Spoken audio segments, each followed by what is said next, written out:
भौतिक कहानियाँ। आज हम आपको सुनाने जा रहे हैं एक बहुत ही भयानक और दर्दनाक कहानी, जिसका नाम है एक कब्रिस्तान। साथ में रहिए और डरते रहिए। और ये कहानी कमज़ोर दिल वालों के लिए नहीं है। शुरू करते हैं। एक कब्रिस्तान।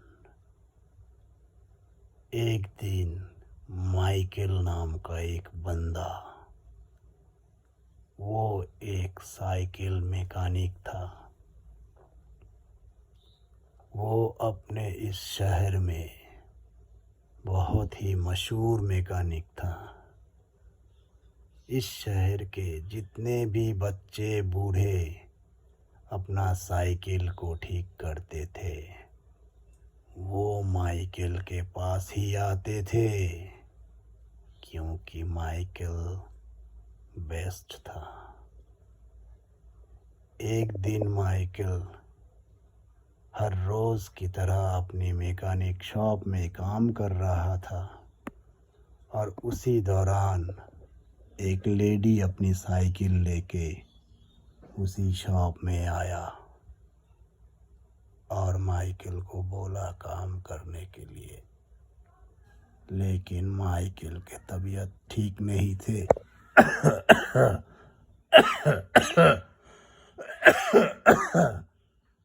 बोलिए मैडम।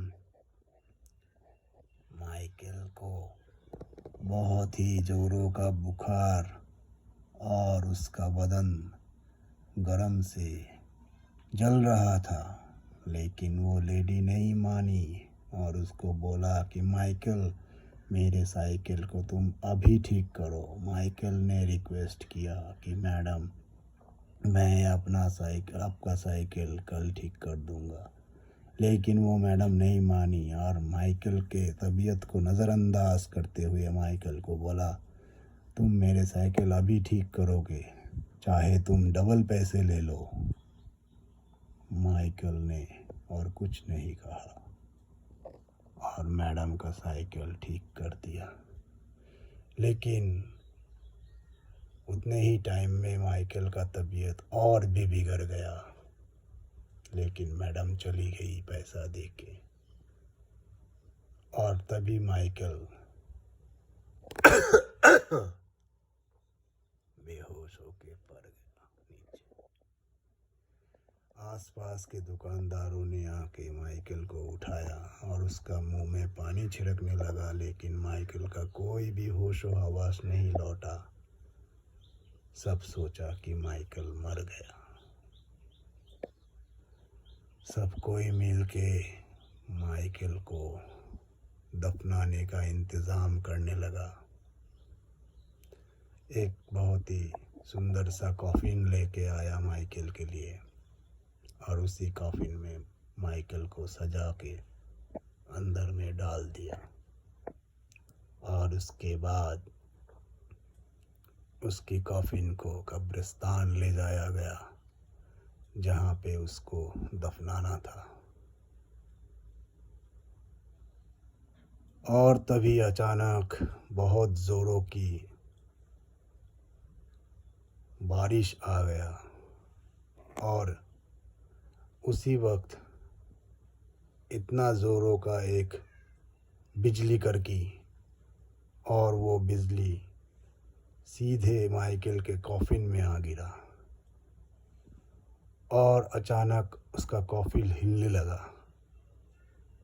लेकिन वहाँ के आसपास के आदमी सब सोचा कि ये कोई वहम है, और बारिश होने लगा, इसीलिए सब कोई उसका कॉफिन जल्दी जल्दी से कब्र के अंदर में डाल दिया और मिट्टी डाल दिया ऊपर से। लेकिन अंदर में माइकल ज़ोर ज़ोर से चिल्ला रहा था, मुझे कोई निकालो, मैं ज़िंदा हूँ, मुझे कोई निकालो, कोई तो बचाओ। लेकिन सब जा चुके थे, कोई भी उसका आवाज़ नहीं सुना।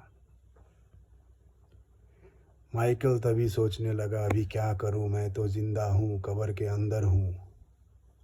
माइकल अपना गॉड को प्रे करने लगा और बोलने लगा, हे भगवान, मैं तो कभी किसी का बुरा नहीं किया, तो फिर मेरे साथ ही ऐसा क्यों हो रहा है। आप मुझे बाहर निकालो, मैं आपकी और भी अच्छी तरह से पूजा करूँगा। मैंने कभी किसी को धोखा नहीं दिया, तो ये मेरी एक गुजारिश है कि भगवान मुझे एक मौका देना चाहिए। तो भगवान ने सोचा कि माइकल ठीक बोल रहा था।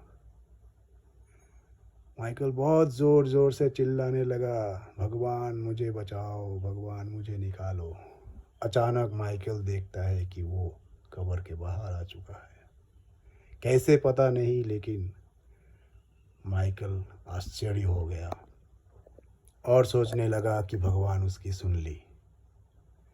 तभी माइकल कब्रिस्तान से भागते भागते शहर की तरफ गया और अपने स्टोर पे जाके देख रहा था कि स्टोर बंद हो चुका था। उसको पता नहीं कौन बंद कर दिया, लेकिन वो अंदर जा नहीं सका और आसपास में किसी को भी नहीं देखा। तो माइकल सोचा कि अभी रात कहाँ गुजारूं। वही एक स्टोर ही था जहाँ पे माइकल रात को सोता था। माइकल सोचा कि यहाँ पे रहने का कोई फ़ायदा नहीं, मैं फिर कब्रिस्तान में ही चला जाता हूँ। फिर वो कब्रिस्तान लौट के आता है और इतने में ही कब्रिस्तान के दूसरी तरफ से एक अंकल हाथ में एक छड़ी लिए हुए जा रहा था। माइकल सोचा कि वो उस आदमी से मदद मांग के उसके घर में जाके रात को ठहरेगा। वो अंकल अंकल बोल के चिल्ला रहे थे, लेकिन अंकल उसको देखा और मुस्कुराया और बोला, अरे माइकल, तुम यहाँ कैसे। माइकल बोला, अंकल मत बोलिए, मेरे साथ एक दर्दनाक हादसा हुआ, लेकिन ये तो भगवान की कृपा है कि मैं बाहर आ चुका हूँ। ये लोग मुझे जिंदा दफना दिया, कोई भी मुझे डॉक्टर के पास नहीं लेके गया। तो अंकल बोला, अरे माइकल, ऐसा होता है, तुम टेंशन ना लो। तो माइकल ने उस अंकल को बोला, अरे अंकल, आप तो वही अंकल हो ना जो एक रोड एक्सीडेंट में घायल होके हॉस्पिटल में अपना दम तोड़ दिए थे। तो वो बूढ़ा अंकल बोलने लगा, यस माइकल, तुमने मुझे पहचान लिया, और वो जो कोने में जो कब्र देख रहे हो वही मेरा कब्र है। तो माइकल बोल रहा है कि आपका कब्र अगर वहाँ है तो मैं आपको कैसे देख पा रहा हूँ। तो माइकल को वो अंकल बोला, अरे माइकल, तुम्हें इतना भी पता नहीं कि एक आत्मा ही एक आत्मा को देख सकता है, और तुम भी एक आत्मा बन चुके हो। माइकल का मानो ऐसा लगा उसको कि माइकल को लग रहा था कि अंकल झूठ बोल रहा है, लेकिन अंकल ने उसको बोला, माइकल, एक बात सोचो, अगर तुम कब्र से बाहर निकल आए तो कब्र में कोई छेद क्यों नहीं। इतना बड़ा शरीर तुम्हारा अगर कब्र से निकल गया तो तुम्हारा कब्र खुला हुआ नहीं क्यों है। कब्र में एक भी छेद नहीं है, इसका मतलब तुम्हारा बॉडी अभी भी कब्र के अंदर ही है। माइकल बोला, ऐसा नहीं हो सकता है, गॉड ने मुझे बाहर निकाला। तो वो बूढ़ा अंकल उसको बोलता है, गॉड सभी को बाहर निकालते हैं और उसको अपनी दुनिया दिखाता है कि वो मरने के बाद उसके पीछे छूटे हुए लोग उसके बारे में क्या बोलता है। यही दिखाने के लिए भगवान उन लोगों को बाहर निकालता है।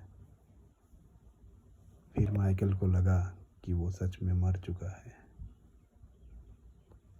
और तभी माइकल को याद आता है कि वो बाहर नहीं निकला है, वो अंदर में ही था, सिर्फ उसका आत्मा बाहर निकला था। तो दोस्तों, ये थी माइकल की कहानी और एक कब्रिस्तान की कहानी।